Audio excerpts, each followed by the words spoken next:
Eu queria que você abrisse a sua Bíblia, por favor, na carta do apóstolo Paulo aos Romanos. E eu quero conversar com vocês no capítulo 5. Carta do apóstolo Paulo aos Romanos. E eu quero conversar com vocês no capítulo 5.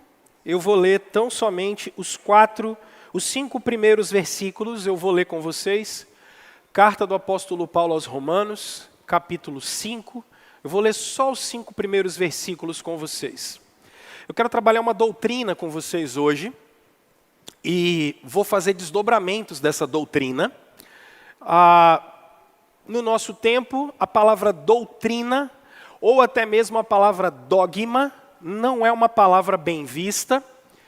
Então eu quero fazer uma abordagem dogmática, doutrinária, mas não de uma forma simplesmente intelectiva. Eu não quero passar uma ideia para você. Eu quero que você consiga perceber uma doutrina a partir de uma história.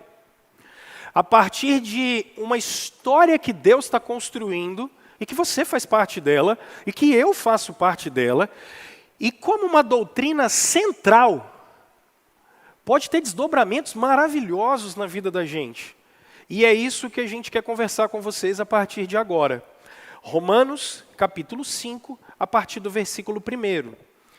Olha o que a Escritura diz nos 5 primeiros versos dessa carta. Tendo sido, pois, justificados pela fé, temos paz com Deus. Ou em algumas versões está tenhamos paz com Deus, por nosso Senhor Jesus Cristo, por meio de quem obtivemos acesso pela fé a essa graça, na qual agora estamos firmes e nos gloriamos. Não só isso, mas também nos gloriamos nas tribulações, porque sabemos que a tribulação produz perseverança. A perseverança, um caráter aprovado. O caráter aprovado, esperança. E a esperança não nos decepciona, porque Deus derramou o seu amor em nossos corações por meio do Espírito Santo que Ele nos concedeu. Vamos orar, meus irmãos. Pai, em nome de Jesus, a palavra do Senhor está lida, e o que a gente pede para o Senhor? Ilumina as nossas vidas, Senhor. A gente precisa discernir Sua palavra. As coisas espirituais, Senhor, só são discernidas pelo Espírito. E nós não temos condição de discerni-las se o Senhor não nos der graça. Dá graça para o Seu povo e ilumina-nos, porque a gente quer sair daqui confrontado e confortado, porque a grandeza do Senhor é enorme e a gente quer descansar na Sua providência. A gente quer descansar no Seu amor, em nome de Cristo Jesus. Amém. Pessoal, há uma coisa na gente que é em relação à pedagogia, em relação ao nosso aprendizado. Como é que você aprende melhor? Eu posso chegar para você e começar a dar para você várias frases e sentenças para você. Essa semana, por exemplo, eu fui estudar com Elise e com Júlia para a prova de matemática. E aí, a gente vai estudar para a prova de matemática e qual é a grande dificuldade de se estudar matemática? Porque você vai aprender como é que você faz fração invertida, como é que você faz simplificação de fração, como é que você faz outra que eu estava estudando, que eu falei, meu Deus do céu, quando a gente acha que já está livre dessas coisas, elas vêm assombrar a gente. Então eu vou estudar equação de segundo grau, gente. Formulinha de Bhaskara, eu vou falar para você, eu pensei que eu estava livre desse negócio. E aí, quando eu estava estudando com elas essa semana, eu pensei, meu Deus, Madalena tem 8 meses, esse negócio vai voltar a me assombrar daqui a 10 anos. Né? Não estou livre dessa escravidão, rapaz, esse negócio vai voltar. Por quê? Por que é difícil você, para alguns isso é muito simples, tá? Mas por que é mais difícil você aprender isso do que aprender uma coisa que a gente faz com as nossas crianças? Quer ver? Você começou a contar, seu filho é pequenininho, o que você faz com ele? Você conta história. E aí quando você conta história, o que você faz com ele? No final, você ensina um negocinho que os ingleses trouxeram para nós. No final, você ensina a moral da história. Não é assim? Tem a historinha da Chapeuzinho Vermelho. E aí no final, a moral da história é: não vale a pena ser como o lobo. Não seja responsável como a mãe da Chapeuzinho e deixe a menina andar sozinha na floresta. Como é que você faz um negócio desse? Não pode. E o caçador tem a moral. Você vai tirando a moral da história. Mas por que é isso? Por que a gente ensina a criança por meio de história? Porque é muito mais fácil. A gente aprende conceitos, princípios e valores por meio de histórias. Quer ver? Quando você vai ensinar alguma coisa para alguém, você vê que a pessoa não está entendendo direito, o que é que você faz? Você dá exemplo. E no exemplo que você dá, o que você está dando quando você está fazendo um exemplo? Você está contando uma história. Porque é uma maneira mais fácil da gente aprender. O que é engraçado disso? Vocês já perceberam como Deus se revelou a gente? Por meio de histórias. Por exemplo, você conta a história de Jesus. Você conta a história dos apóstolos. Você conta a história dos patriarcas. Abraão, Isaac, Jacó. E a gente vive ensinando as crianças, na formação espiritual delas, história. Porque é mais fácil. Agora, olha que coisa engraçada. Por que a gente tem tanta aversão quando se fala de doutrina? Se a gente começar a conversar com vocês sobre doutrina, as pessoas ficam um pouco perdidas. Porque elas falam assim: não. O que importa na igreja é santidade e oração. Quem disse que não é? Claro que é. Mas será que é só isso? E é engraçado, porque quando vocês foram chamados pelo Senhor, isso você tem que anotar, porque é aqui que tem o grande problema.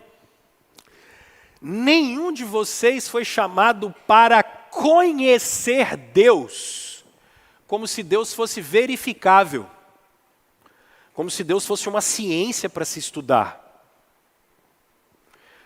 Nós fomos chamados para nos relacionarmos com Deus, e no relacionamento nós o conhecemos. Esse é o problema, porque de nada adianta eu trazer um tópico doutrinário se não há relacionamento. Porque o povo de Deus não precisa de informação. Informação, a gente está cheio dela. A internet está cheia de informação. Mas tem uma coisa que falta para todos os seres humanos: relacionamento com o Deus Criador. Nós temos aversão à doutrina porque não entendemos que doutrina é uma história. Doutrina nada mais é do que como a gente se relaciona com Deus. Anota isso, porque quando eu estou batizando uma criança ou celebrando a Santa Ceia, eu estou demonstrando para vocês como Deus se relaciona com a gente. Quando eu falo da doutrina da criação, é como Deus criou a gente para se relacionar com a gente. Quando eu falar para você da doutrina da encarnação, do nascimento virginal de Jesus, isso faz parte de uma história que Deus está contando e que você faz parte dela. Nesse texto, há uma doutrina que é imprescindível na vida dos cristãos e que, se bem aprendida, vai libertar a gente não só do nosso cativeiro interior, mas vai libertar a gente da vida e vai libertar a gente especialmente de lobos devoradores que estão cheios por aí. Essa doutrina é a doutrina da justificação pela fé. Percebam que o apóstolo Paulo está trabalhando isso no verso 1. Ele diz: tendo, pois, sido justificados pela fé. Às vezes você está fazendo a sua devocional em casa e você fala: pastor, o que é isso? Justificação pela fé? Que palavra difícil, que conceito difícil. Como é que eu posso aplicar esse negócio na minha vida? Gente, é simples. Então, o que eu quero conversar com vocês em rápidas palavras? Eu quero falar com vocês hoje da justificação pela fé e dos desdobramentos dela na sua vida e na minha vida.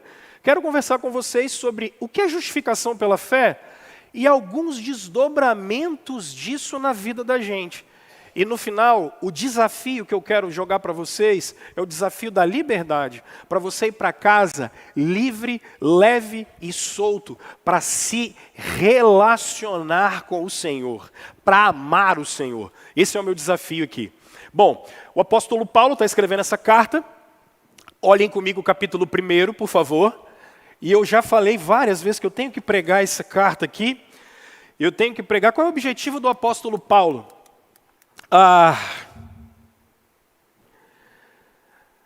Vamos ao verso 1, capítulo 1. Paulo, servo de Jesus Cristo, chamado para ser apóstolo, separado para o evangelho de Deus. Paulo está escrevendo. Qual é o objetivo dele? Verso 11. Anseio vê-los, a fim de compartilhar com vocês algum dom espiritual, para fortalecê-los. Isso é, para que eu e vocês sejamos mutuamente encorajados pela fé. Paulo quer ir à igreja de Roma. Mas qual é o problema? Tem o Instagram de Paulo? Paulo tem Twitter? Paulo tem Threads? Não tem. Paulo tem currículo Lattes? Não tem. Paulo não tem. Não dá. Dá para pesquisar no Google do primeiro século assim, Paulo de Tarso, quem é? Principais feitos? Não tem. Então, como é que a igreja de Roma vai conhecer um cara que nem lá não foi? Que eles conhecem só de ouvir falar. Porque a igreja de Roma tinha um casal que era muito amigo do Paulo e que tomava conta dessa igreja, que era Priscila e Áquila. Eles conhecem o apóstolo Paulo, por enquanto, só de ouvir falar. E Paulo quer encontrá-los. Mas vai para o capítulo 15 para você entender o que é que o Paulo quer. Qual é o objetivo dele? O que o Paulo quer? Verso 23 do capítulo 15. Eu estou te dando a chave para poder, essa semana, ler a carta aos Romanos, tá? Leiam essa carta. Vale muito a pena. Capítulo 15, verso 23. Mas agora, não havendo nessas regiões nenhum lugar em que precise trabalhar, e visto que há muitos anos anseio vê-los, percebe? Paulo não foi em Roma ainda. É uma igreja que existe sem ele. Planejo fazê-lo quando for aonde? À Espanha. Espero visitá-los de passagem e dar-lhes... O Paulo é sensacional, olha aqui. Eu quero dar-lhes a oportunidade de me ajudarem em minha viagem para lá, depois de ter desfrutado um pouco da companhia de vocês. Paulo é o vulgo boca livre, Daniel. Paulo fala assim, pessoal, eu estou indo para a Espanha. Roberto, eu vou te dar o privilégio de... eu vou passar aí na casa de vocês. Eu vou aproveitar uma semaninha aí com vocês, em Roma e tal. Daí vocês me dão uma grana, porque eu vou lá para a Espanha, porque ele está na Ásia Menor e ele não tem mais aonde pregar. Lembrem-se que Paulo já pregou na Judéia, Paulo já pregou por 2 anos na escola de Tirano em Éfeso. Todas as igrejas da Ásia Menor foram formadas por conta do ministério de Paulo ali. E ele não tem mais onde pregar. Ele já foi preso a primeira vez, ele já foi solto. Ele não foi preso a segunda vez, que é a prisão de 2 Coríntios, 2 Timóteo, desculpe, a gripe. Ele não foi preso ainda, ele vai ser preso depois dessa viagem. E qual é o objetivo de Paulo? Ele quer ir à Espanha. E aí, o Espírito Santo é sensacional. Por que o Paulo quer ir para a Espanha? Porque a principal corrente filosófica da época era o estoicismo.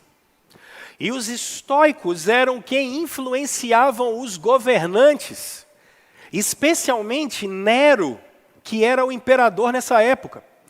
O objetivo de Paulo é ir para a Espanha, conversar com os filósofos da escola de Sêneca. O objetivo de Paulo é tentar conversar com eles para que eles entendessem que o estoicismo só vai ter algum tipo de lógica se tiver o evangelho. Os estoicos, por exemplo, eram muito dados à prudência, à busca à sabedoria. Paulo está querendo ir até a Espanha para não bater de frente, mas como ele fez em Atenas, para ele dialogar com essa escola. Olha que coisa interessante, porque se vocês, por exemplo, olharem hoje a Espanha, quem puder visitar a Espanha, você tem, por exemplo, o caminho de Santiago de Compostela, tem muita coisa do apóstolo Paulo no meio do caminho. Aí as pessoas falam assim, mas por que tem isso do apóstolo Paulo? Exatamente porque ele passou um tempo antes da sua morte, ele passa um tempo na Espanha. Então, o que é a carta aos Romanos? A carta aos Romanos é o Facebook do apóstolo Paulo. A carta aos Romanos é o Instagram do apóstolo Paulo. A carta aos Romanos é o currículo Lattes do apóstolo Paulo. Por quê? O que ele está falando? Esse sou eu. Podem me receber. Por quê? Eu creio nisso aqui, ó. Tá vendo? Eu creio nas mesmas coisas que vocês. Então, qual é o Reels do apóstolo Paulo? A carta aos Romanos. Diferente do nosso, hein? Tem uma galera fazendo o TikTok do apóstolo Paulo, qual é? Carta aos Romanos. E você fica fazendo dancinha, né? Ó, enquanto o apóstolo Paulo está escrevendo a carta aos Romanos, você está fazendo dancinha. Entendeu agora? Ele tem que se apresentar. E para ele se apresentar, ele está dizendo, eu creio nisso, podem me receber, sem problema nenhum.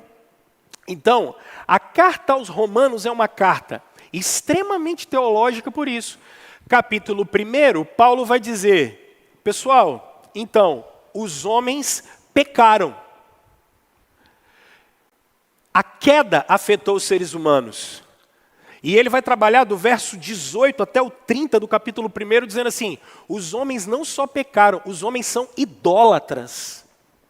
Capítulo 2, ele vai dizer que mesmo qualquer povo, qualquer um, porque vocês têm uma dificuldade muito grande.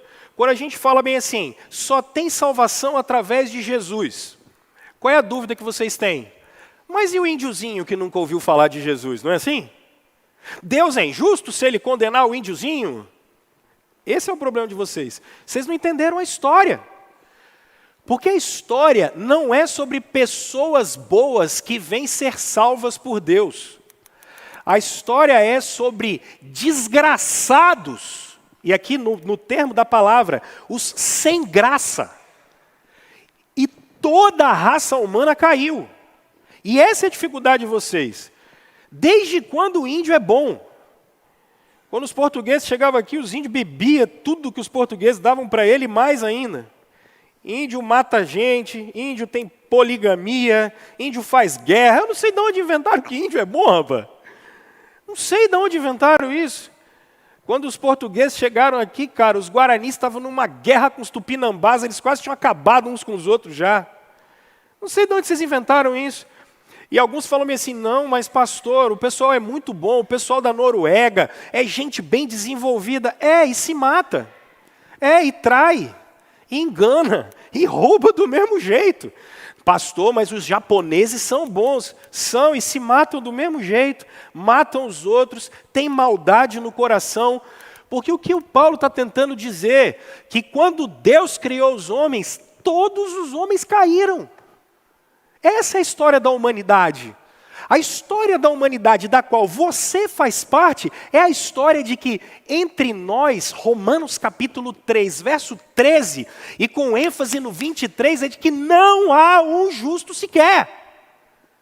Quando você olhar para a raça humana, o que é que você tem que ver? Inclusive você, eu sou um cadáver humano. Os homens são cadáveres humanos, cadáveres adiados. Mas espiritualmente, os homens são mortos, eles não têm relação com Deus. E essa é a briga do Paulo. E aí quando ele chega no capítulo 4, ele abandona Gênesis 1, 2 e 3, e ele entra em Gênesis 12, porque ele diz, mas Deus foi rico em misericórdia, porque ele chamou Abraão. E ele fez uma aliança e ele formou um povo. E esse povo é justificado pela fé. Ele está dizendo o seguinte, no meio de uma raça humana inteira caída, e vocês vão observar isso em Babel, no meio de uma raça inteira caída, Deus chamou um povo para crer. E esse povo foi justificado pela fé. Espera aí, pastor, como assim? Gente, a palavra justificação vem da palavra justiça. O que é justiça? Numa definição simples. Justiça é cada um receber aquilo que merece. Justiça é você receber aquilo que você merece. Então, qual é a justiça? O Daniel tem uma empresa. O que é justo? No 5º dia útil, o Daniel chama os funcionários dele e paga. Todo mundo na conta, assinou recibão. Isso é justiça. O que é justiça? A Marília acabou de assaltar o Casa Grande. Tadinha da Marília. Coitada. Vocês não dão, hoje que não veio ninguém da comunidade surda, vocês não deixam a Marília quieta de jeito nenhum. Qual é a justiça? Marília vai ser presa, vai se constituir provas, ela vai ser julgada e ela vai ficar lá. Se for comprovado, isso é justo. Ela vai ter que ter um julgamento justo. Isso é justiça. O que o apóstolo Paulo está dizendo? Eu estava semana passada conversando com um amigo que não é crente, e eu cheguei para ele e falei bem assim: se você chegar hoje na porta do céu, você chegou agora na porta do céu, pergunta, e não é São Pedro não, hein, gente? Que tem uma galera que acha que São Pedro que está com a chave para deixar alguém entrar ou sair. Pelo amor de Deus, vocês me ajudam aí, né? Começa a chover, os caras falam: ô São Pedro, fecha as portas do céu. Gente, quem abre ou fecha a porta é Cristo, tá? Pedro não tem nada a ver com isso. Mas uma pergunta honesta que eu faço para você: você chegou agora diante do Senhor, Jesus vai te fazer uma pergunta simples. Vai olhar para mim e falar assim: ô Rômulo, por que você pode entrar? Seja honesto. Por que você pode entrar, cara? E eu perguntei a esse amigo. Falei bem assim: então, cara, por que você pode entrar? Aí ele chegou para mim e falou assim: pô, cara, então, eu estou fazendo por onde, né?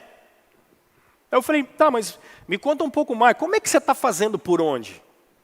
Como é que é isso? Não, pô, estou tentando viver uma vida direita. Estou tentando fazer umas coisas certas. Estou tentando ajudar os outros. E aí vem o que atrapalha vocês. Olha o que atrapalha vocês do relativismo do século 21. Eu não faço mal para ninguém. Porque olha o século 21. O que é pecado no século 21? Você pode fazer tudo, desde que você não faça mal para ninguém. Da onde vocês tiraram isso? Essa aqui é a pergunta. De que raio de lugar que vocês tiraram que pecado é não fazer mal para ninguém? Vocês percebem que as coisas vão entrando na cabeça da gente, a gente às vezes não sabe o porquê. Gente, não fazer mal a ninguém é o mínimo. E realmente, não fazer mal a ninguém, realmente não é pecado. Mas tem outras coisas que são pecado. Porque, na verdade, na nossa condição humana, a gente já nasce pecador. Essa é a grande questão. Porque pecado não depende do que você faz. Pecado a gente herda. Qual é o problema? A gente vive numa sociedade individualista, atomizada. E você acha mesmo que você não está ligado a quem está em volta de você. Deixa eu dizer uma coisa. A gente é uma raça. A gente é uma raça. A nossa raça se chama raça humana. E quem caiu e quem herdou pecado não foi o Rômulo. Foi a raça humana. Ser pecador é uma condição da raça humana. Essa é a história de vocês. Vocês já nascem infectados com esse negócio. Vocês já nascem com isso em vocês. Aí agora você consegue entender Por que é que você sente tanta raiva, tanta inveja? Porque você é tão mentiroso, fornicador, enrolado. Aí você consegue entender. Você consegue entender agora a maldade no mundo, que não tem nada a ver com estruturas de poder, que tem a ver com o pecado no coração dos seres humanos. E a grande questão é como se livra desse troço? Como é que você se livra desse negócio? Porque presta atenção, se eu olhar para você e falar bem assim, eu vou me livrar dos meus pecados a partir das coisas que eu faço, Deus vai ficar me devendo. Você começa a abrir uma conta com Deus e você começa a falar bem assim, bom, hoje 9 fora nada, ajudei uma velhinha a atravessar a rua, a mulher do supermercado me deu o troco errado, eu devolvi o certo. Aí você vai começar a fazer uma conta.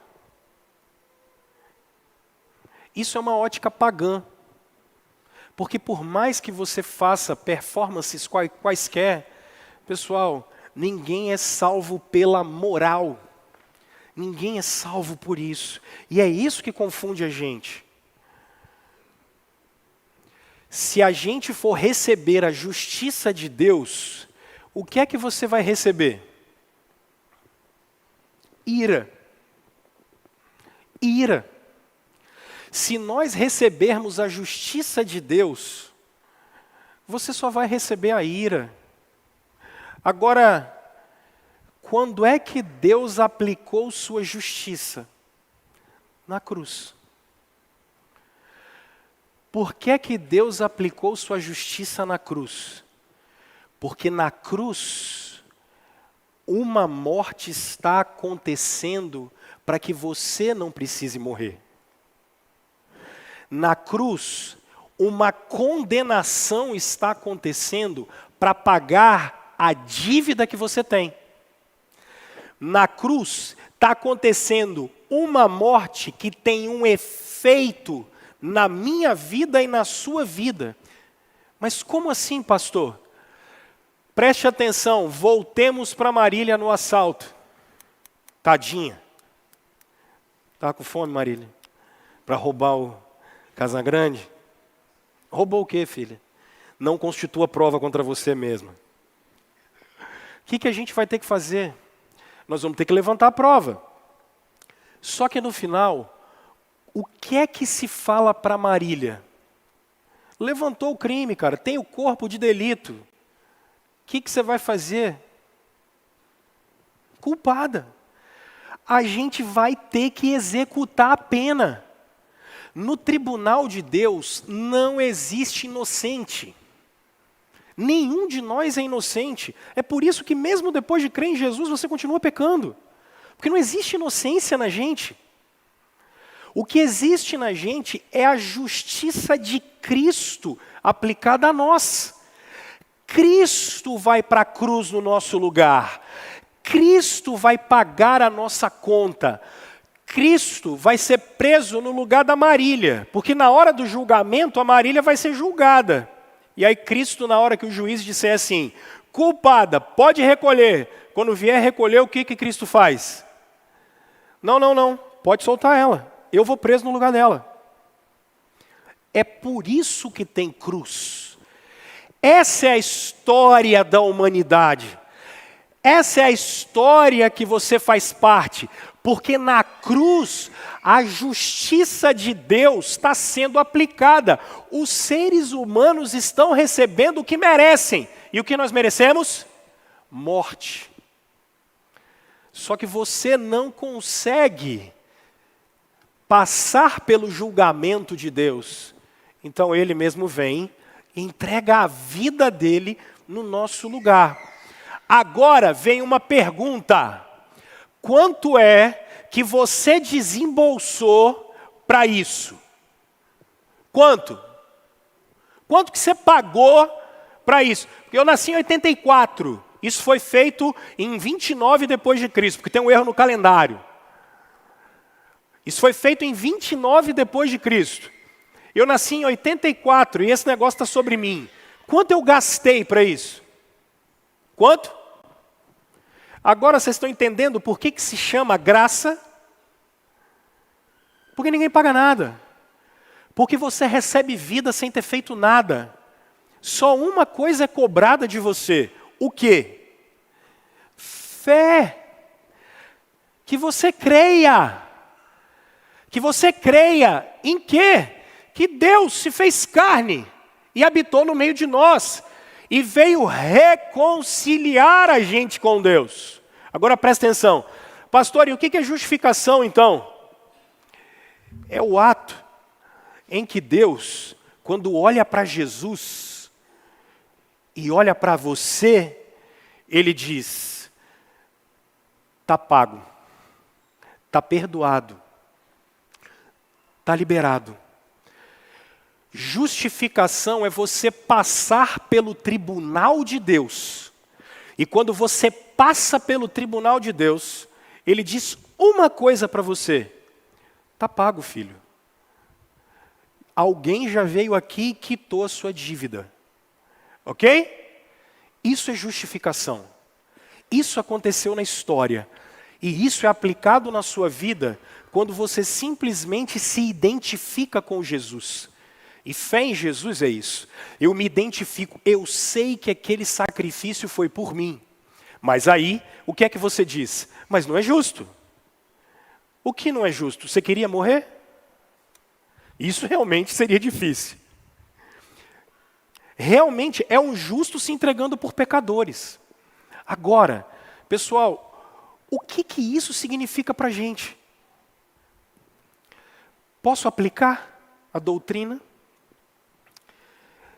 Vocês estão agarrados em pecados lá de trás e um monte de vocês cheio de culpa. Porque aprontaram. Aprontaram e aprontaram. Mas qual é a dificuldade? O que é que vocês estão... Qual é a dificuldade que vocês estão encontrando de não conseguir se livrar disso? Não conseguiram aplicar a doutrina ao coração. E aí vive cheio de culpa.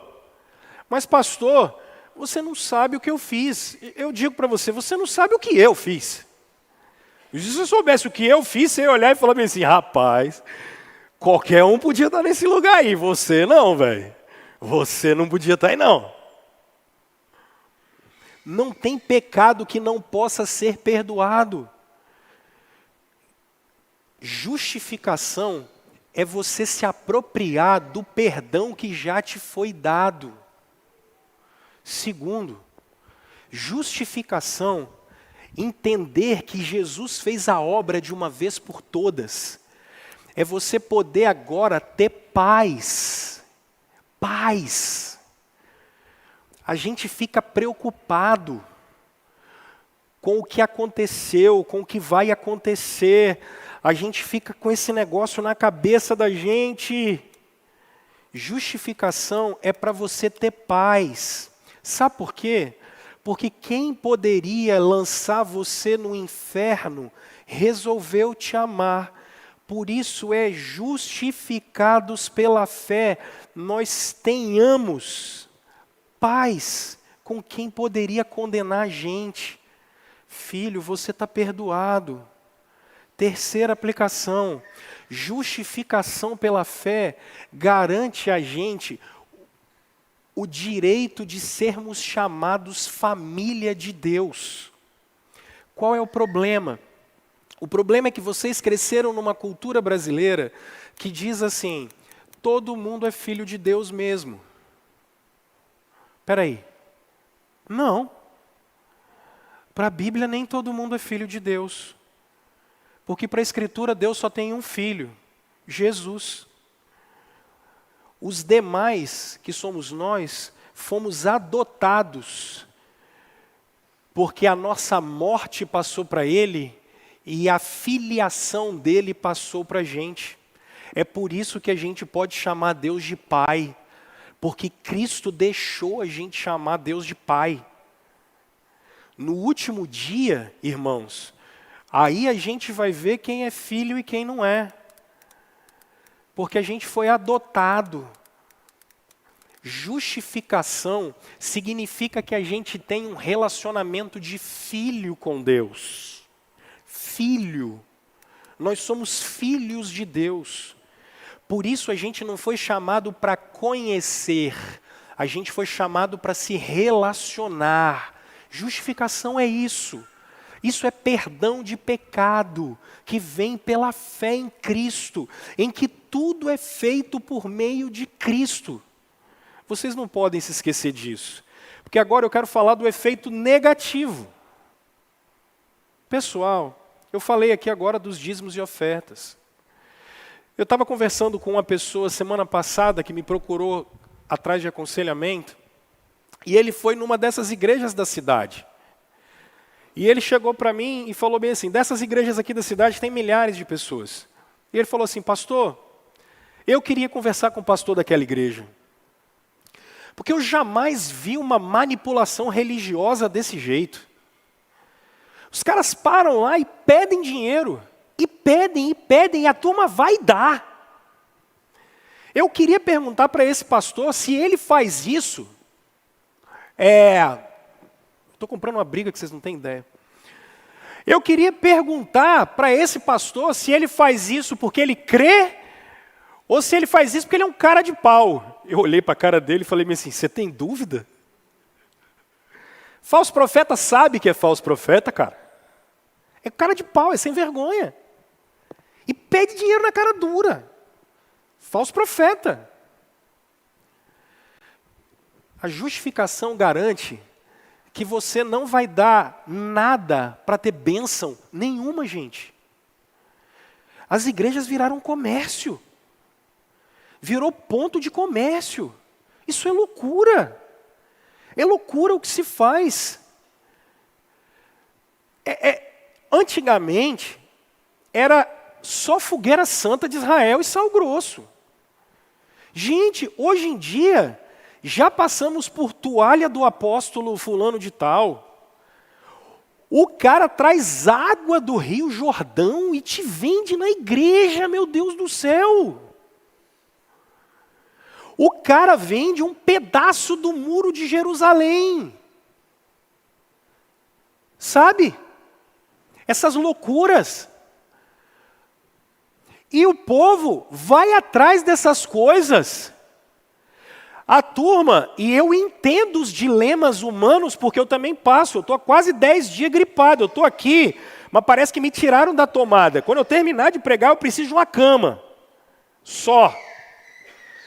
Isso é o mínimo, do tanto que a gente sofre. E vocês sabem que vocês sofrem.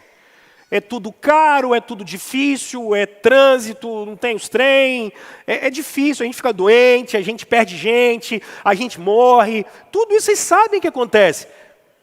E aí o que a galera faz? Explora esses negócios. E aí o pessoal fala assim, vamos lá para fulano de tal fazer uma oração forte. Vão botar o copo de água em cima da televisão. E vai beber a água depois. Bebe antes, para que ficar com sede? Para quê? É rosa. Eu já vi os caras vendendo a garrafa PET, que é para prender demônio dentro.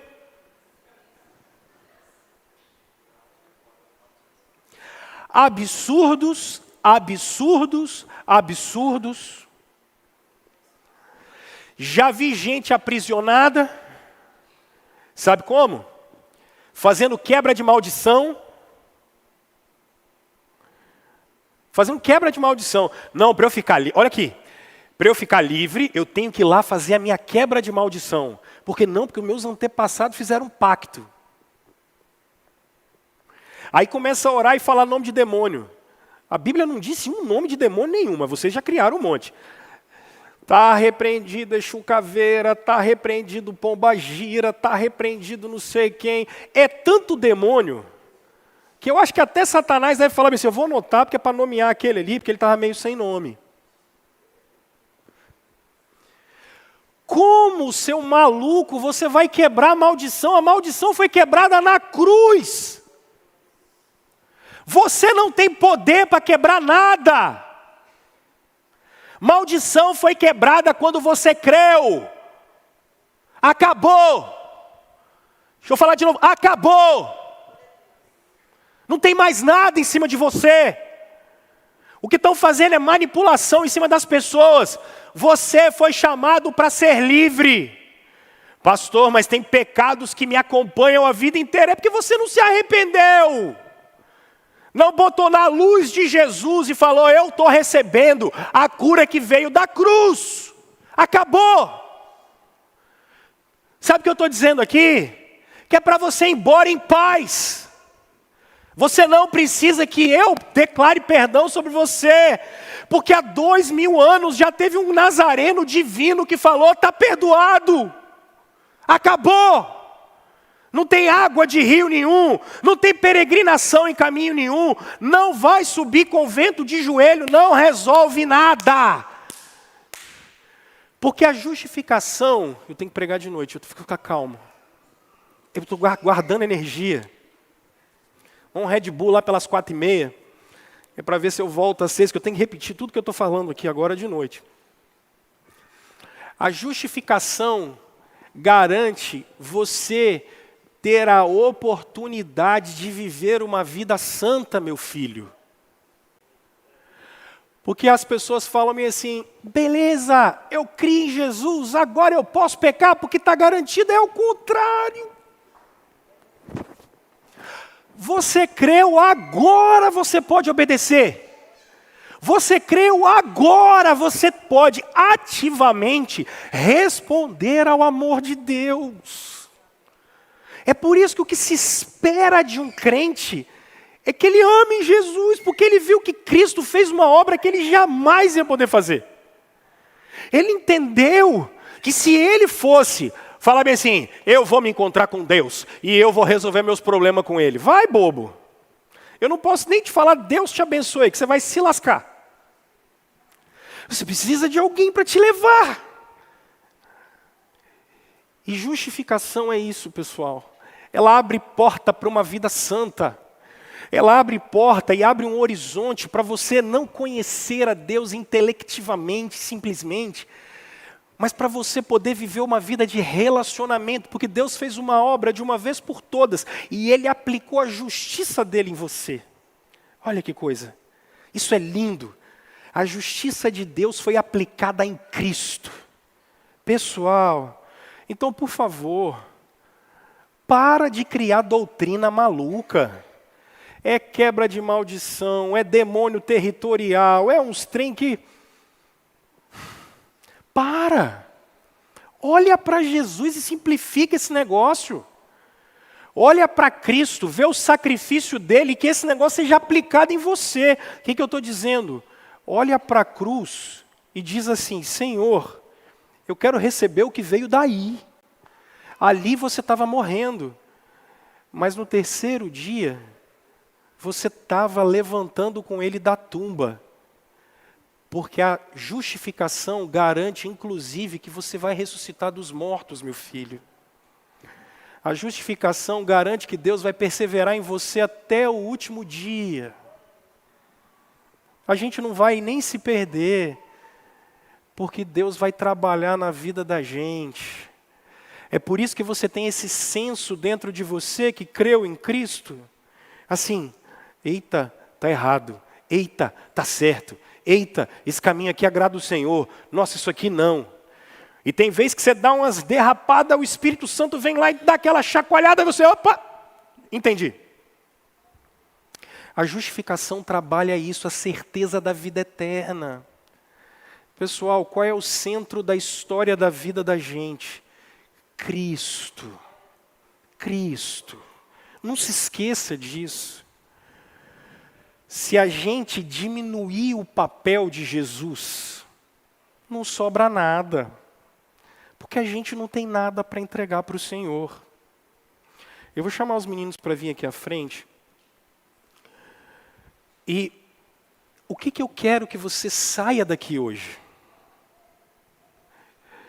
Qual é o desafio que eu quero hoje? Para você levar para casa. Você que já é crente. Você que é crente. Não fique preso mais. Não fica mais preso. O desafio hoje é você entender o perdão incondicional de Jesus. O desafio hoje é o desafio da liberdade. Porque o que o Espírito Santo quer é que você vá para casa leve. Eu fui reconciliado com o Senhor. Fui perdoado. Eu não tenho que pagar nada. Eu não preciso pagar nada. Agora olha só. Vá para casa hoje. E aqui é o segundo desafio da liberdade. Primeiro, liberdade. Vá para casa hoje para se relacionar com o Senhor. Pessoal, vocês não tinham acesso a essa graça. Vocês não conheciam o Senhor. Vocês não sabiam quem o Senhor era. Mas você olha para Jesus, você sabe quem Deus é.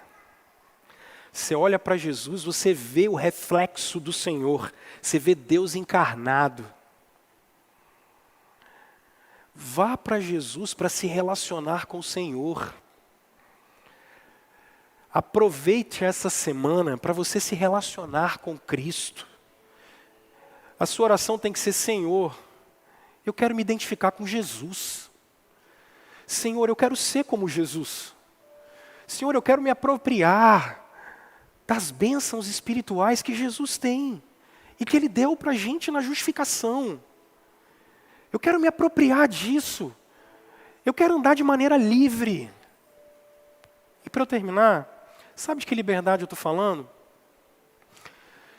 Pessoal, a gente vive em tantos cativeiros. Eu estou pensando em fazer uma série no segundo semestre sobre idolatria. E comecei a juntar algum material para pensar no assunto. Quantos ídolos prendem a gente?